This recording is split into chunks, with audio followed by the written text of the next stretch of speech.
पुण्यातील महिला पोलीस विनयभंग प्रकरण आणि या प्रकरणी संबंधित घटनेचा सीसीटीव्ही लोकशाही मराठीच्या हाती लागलेला आहे।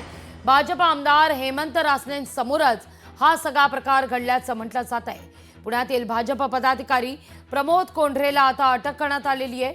महिला पोलीस अधिकारी विनयभंगा प्रकरणी अटक करण्यात आली आहे। कोंढरे हा विश्रामबाग वाडा विभागाचा भाजपचा अध्यक्ष आहे।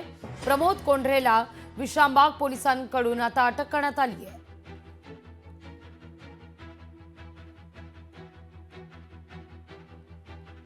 महिला वरिष्ठ पोलीस निरीक्षकाचं विनयभंगाचं हे प्रकरण आणि या प्रकरणी आता लोकशाही मराठीच्या हाती संबंधित घटनेचा सीसीटीव्ही फुटेज आलेला आहे। भाजप आमदार हेमंत रासनेंसमोरच हा सगळा प्रकार घडलेला आहे। पुण्यातील भाजप पदाधिकारी प्रमोद कोंढरेला अटक करण्यात आलेली आहे। या प्रकरणी महिला पोलीस अधिकारी विनयभंगा प्रकरणी ही कारवाई करण्यात आली आहे। सुरुवातीला फरासखाना पोलीस ठाण्यात या सगळ्या संदर्भात तक्रार दाखल करण्यात आलेली होती। केंद्रीय मंत्री नितीन गडकरी ही दृश्य आपण पाहतोय, सीसीटीव्ही फुटेज आपण हे पाहतोय। प्रमोद कोंढरे त्या ठिकाणी आपण पाहतोय।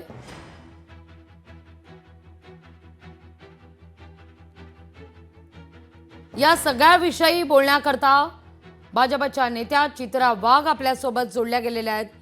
ताई, काय हा नेमका सगळा प्रकार आहे? भाजप आमदार हेमंत रासनेंच्या समोरच ही सगळी घटना घडलेली आहे। आता या प्रकरणी कोंढरेला अटकही करण्यात आली आहे। नाही, अत्यंत संतापजनक अशी ही गोष्ट आहे आणि तितकीच दुर्दैवी सुद्धा गोष्ट आहे की हा जो पदाधिकारी आहे तो माझ्या भारतीय जनता पार्टीचा पदाधिकारी होता। या संदर्भामध्ये मी पुणे शहराचे आमचे अध्यक्ष धीरज घाटेजी यांच्याकडून माहिती घेतली। आज सकाळीच मला ही घटना कळली आणि त्यांच्याकडनं माहिती घेतल्यानंतर त्यांनी तात्काळ त्या पदाधिकाऱ्याला पदमुक्त केल्याची माहिती मला दिली। त्याच्यावर गुन्हा दाखल करून त्याला अटक सुद्धा करण्यात आली आहे। आम्ही एवढ्यातच थांबणार नाही आहोत, त्याच्यावरच त्याला कठोरात कठोर शिक्षा व्हावी याच्यासाठी मी स्वतः सुद्धा पाठपुरावा करणार आहे। भारतीय जनता पार्टी संविधान, कायदा आणि महिलांच्या सन्मानावर विश्वास ठेवणारा पक्ष आहे। त्याच्यामुळे कुठल्याही परिस्थितीत महिलांच्या सोबत अशा पद्धतीने वागणारा, मग तो माझ्या पक्षाचा का असेना, त्याला कधीही माफ केलं जाणार नाही। हेच पक्षाचं धोरण आहे। ही घटना अत्यंत दुर्दैवी आहे, तितकीच संतापजनक आहे।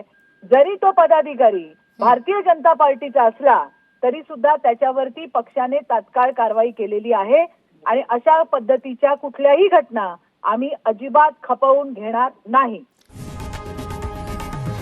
लोकशाही मराठी ऐका, पहा, जागरूक रहा।